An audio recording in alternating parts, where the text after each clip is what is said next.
I'm building off of a number of articles in this video, but mainly of a New York Times report that is making the rounds. It was published 2 days ago. Something happened, and here's what it talks about.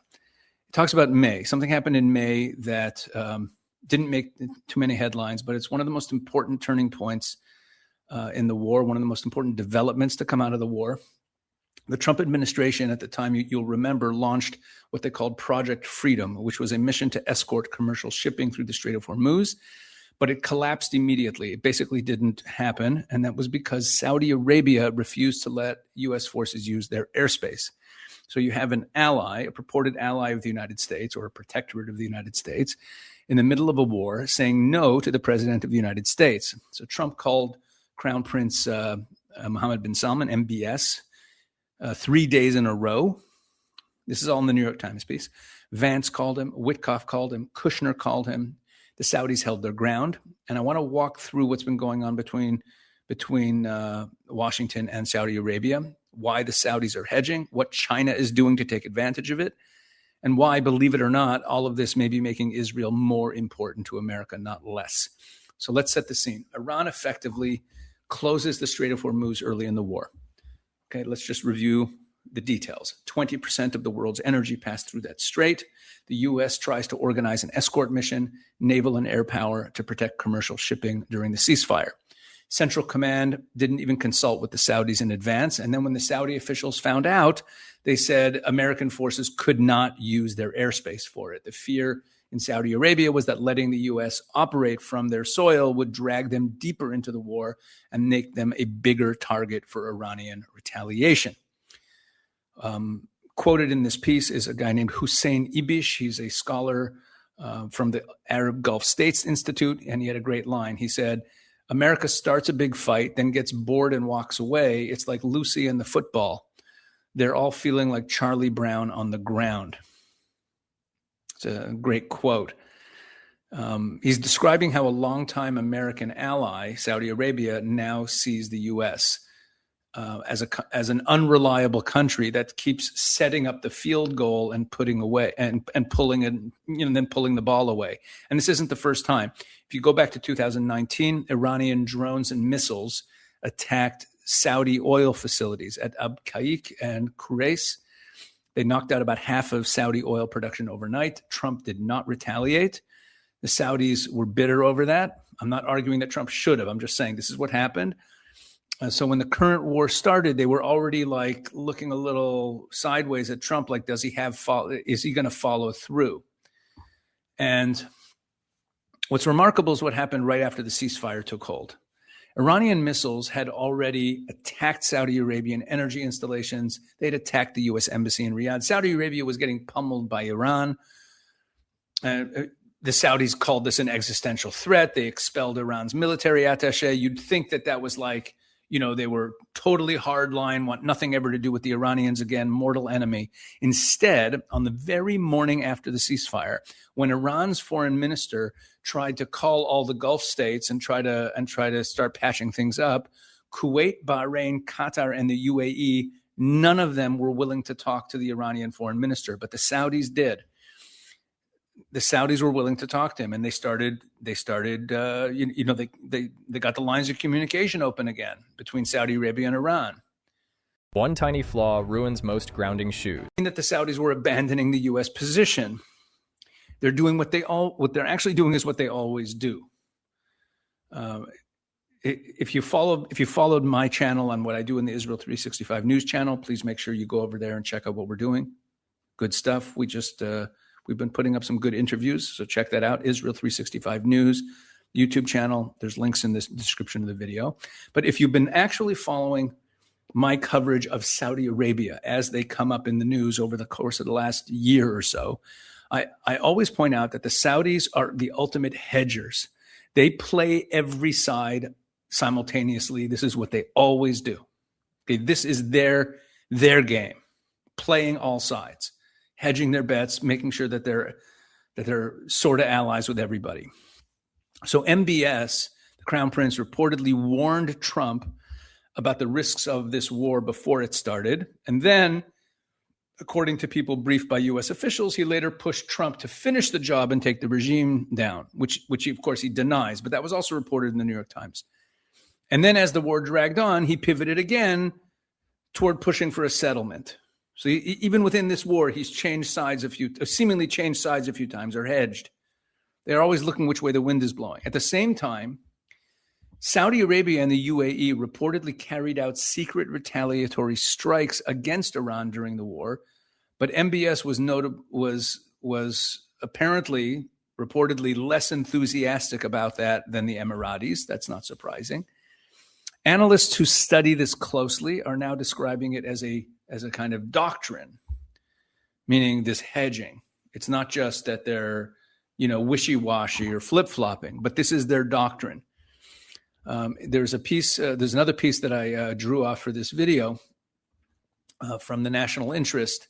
The piece is titled, "The Iran War and Saudi Arabia's Strategy of Self-Reliance." This is from a week ago by Amir Hanjani. Okay, and there you see it. I mean, you see it right there in the headline. Riyadh has long understood that Washington won't protect it. The Iran war has only confirmed the wisdom of its hedging strategy. This is who they are. They hedge. They are the ultimate hedgers. So Amir Hanjani, writing in the National Interest, says that he frames it as Riyadh treating its defense ties with China, because it has defense ties with China, extensive. They buy lots of Chinese equipment, especially in the area of air defenses and ballistic missile technology and equipment. And that doesn't mean they buy missiles. They buy stuff to make missiles. They also have this defense pact with Pakistan, which amounted to nothing because Pakistan did not come to their aid against Iran. But whatever, they have a defense pact with Pakistan.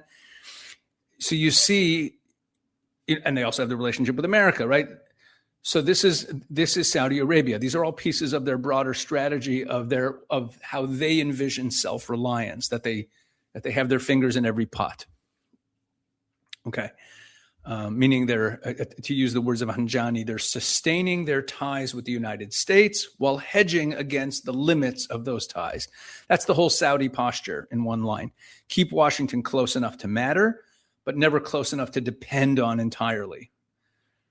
Here's how to safely trim your dog's nails without fear. Be worrisome to America, to Washington. There are some analysts who are arguing that the U.S. created this dynamic, that this whole dynamic with Saudi Arabia is because of America. Now, whether that's true or not is a judgment call, but let me lay it out, what they say.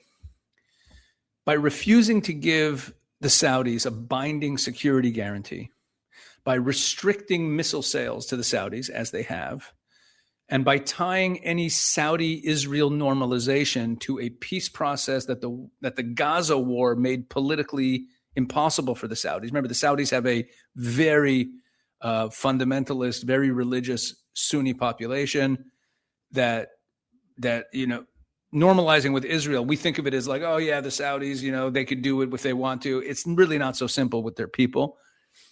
So the Saudis look at this situation where they don't really have a binding security guarantee. There's missiles that are restricted that they can't buy from the U.S. They're always being pressured by America to get into this normalization with Israel, and the Gaza war makes that very difficult. So Washington, through all of this from the Saudi perspective, is pushing Saudi Arabia towards this kind of hedging, towards this self-reliance, including reported movement towards some sort of nuclear program. They're looking for domestic nuclear energy. They've been talking to the Americans about it. So MBS, the leader of Saudi Arabia, the Crown Prince, he's trying to have it every way. He wants to support the U.S. publicly. He wants to hedge against Iran. He wants to build out Chinese and Pakistani security relationships, right? That's his insurance policy. And he wants to make sure that Saudi Arabia never ends up on the wrong side if everything goes sideways. So in the background, and this is important, Saudi Arabia has been talking directly to Iran the whole time. Think about that. They've never cut off communication with them. That diplomatic opening goes back to 2023. China brokered a reconciliation agreement between Iran and Saudi Arabia. I've covered this before. The Saudi foreign minister is in Beijing this week, I should add. Okay, and that was another article that I drew off of for this video. Is this one in the Diplomat? After Iran war, China's Middle East strategy will prioritize the Gulf. China has been kind of joined at the hip with Iran for a long time, and now they're seeing which way the wind is blowing, and they're also seeing that America is kind of waffling. Or not waffling, but America is not so trusted by the Gulf states. The Gulf states are feeling a little bit betrayed and a little bit unsure how much resolve America has. What does America really want here? And are we on our own? And China is looking to capitalize on that and sell all of them on a hedge where they deepen their relationship with China. So the Chinese are capitalizing on the situation as you'd expect them to. And as I said, the Saudi foreign minister is in Beijing this week. We should watch to see if anything comes out of that. We'll be paying attention to that.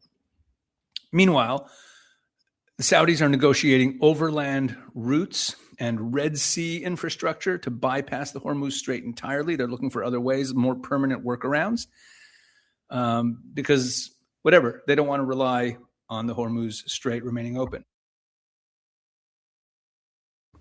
Sorry, I had to cough. So this is where it gets interesting geopolitically, right? And that has to do with the whole China thing.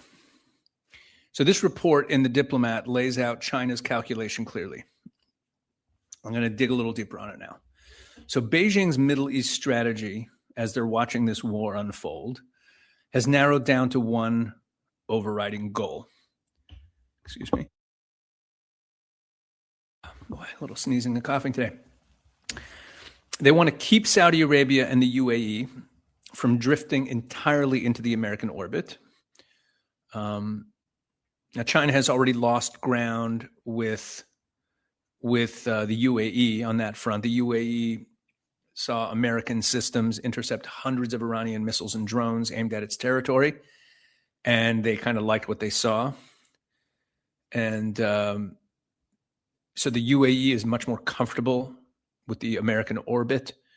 In this piece, it quotes an Emirati official, Anwar Gargash, calling the U.S. the UAE's main security partner, pledging to double down on that relationship.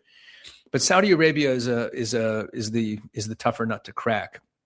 I've swapped this for this, and I'm never said before. China brokered a 2023 Saudi-Iran reconciliation agreement, which makes it the only outside power holding open lines to both Saudi Arabia and Tehran simultaneously.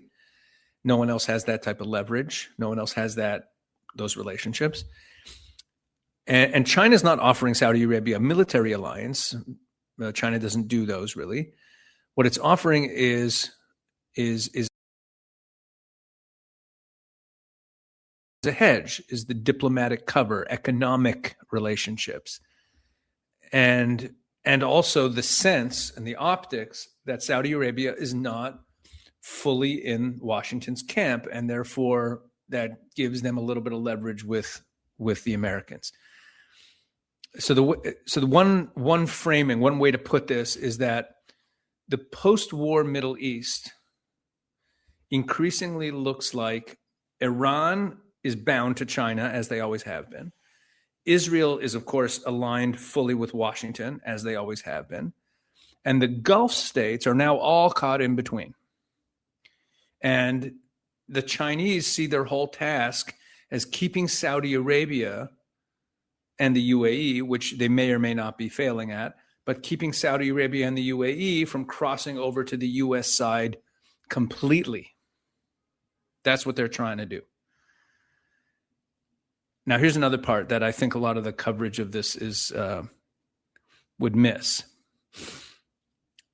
As Saudi Arabia hedges and drifts, as it looks like flip-flopping, but as they hedging is really the more accurate because it's deliberate. It's not that they're undecided. They're deliberately hedging. So there's an interesting development going on. U.S. Central Command planners are reportedly already discussing moving American bases and military hardware out of Saudi Arabia and the Gulf and into Israel. Now, that might be surprising to you, but let me explain something about the dynamics of the U.S.-Israel relationship.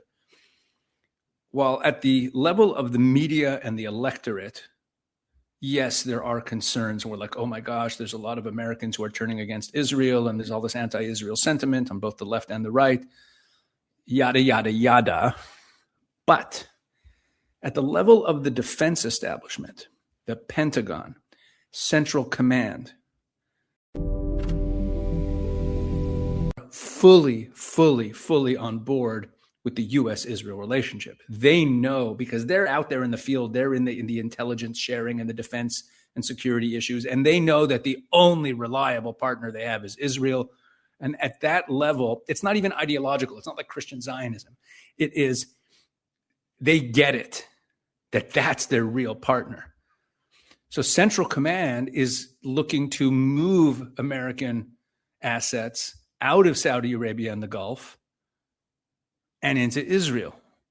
So think about what that means. For 80 years, since Franklin Delano Roosevelt's deal with Ibn Saud in 1944, Saudi Arabia has been the anchor of American positioning in the Middle East. Okay? And that wasn't just about the oil, it's also, meaning militarily also. And that arrangement is now being questioned by people in the military establishment, in Central Command. And in the eyes of the Pentagon strategists, they want to pivot towards Israel. So another piece that I was looking at here is this piece written by Lee Smith. Here, a second, let me get rid of that. So Tablet magazine columnist Lee Smith wrote a piece here, Iran war fallout shifting America's Middle East anchor from Riyadh to Jerusalem, right? And that's what I'm talking about here. So he was writing, so Lee Smith wrote this piece. He didn't write it for Tablet. He wrote it for this outlet here. He argues that Israel has become, in the words of a former U.S. statement that he cites, America's unsinkable aircraft carrier. That's the reputational shift happening right now. The Arab world watched Israel's military campaign against Iran, and they watched it with awe, is the word that Lee Smith uses, not fear, awe. Because listen, you got to remember, these are all, I don't want to use the word wimps, but it's a good word here. The Arab states, they don't want to lift a finger. They're always timid. They're always afraid of an Iranian drone coming after them. And they saw Israel go in there and boom. And they understood what Israel's power is. And for the first time, some Gulf officials are quietly wondering whether normalization with Israel isn't such a bad idea, but maybe it's a strategic necessity, because Israel's not going to waffle. You know exactly what side they're on. They know who Israel is. Forget all the rhetoric about hating the Jews and Islam and all that. They know exactly that Israel has clear interests, will protect them, and that Israel is the most powerful nation in the region. They're seeing it. So, and there's a sharper version of this argument too.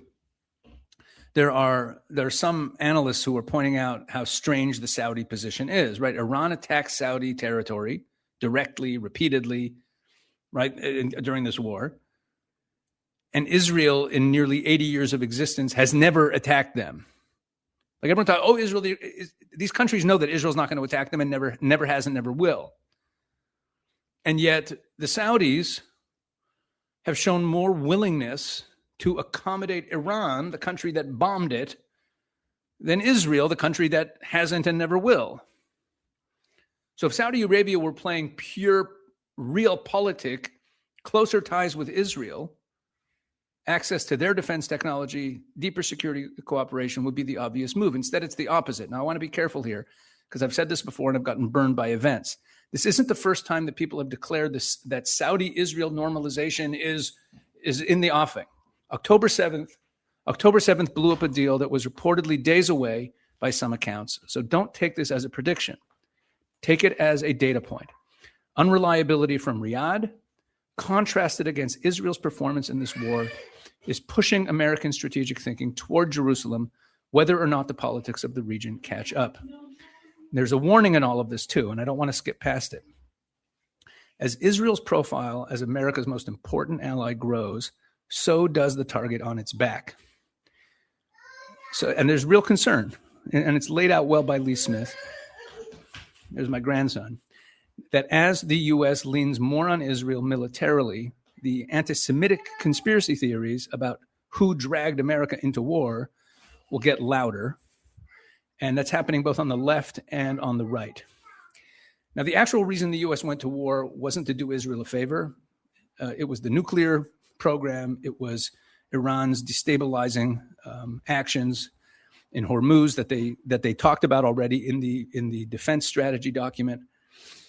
And Saudi Arabia wanted it as much as anyone. But look, here's where this leaves us. Saudi Arabia isn't breaking with America, but it doesn't fully trust America.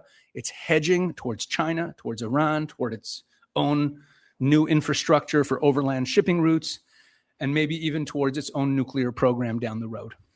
China is doing everything it can to keep that door open. And Israel isn't just holding its ground, it's becoming the one stable, powerful American ally in the region. So that's the story, what's going on here. Let me know what you think. Sorry, we got interrupted by my family coming in, but that's what happens when the kids are visiting, and thank God for that. It's a great blessing, and thank you for watching.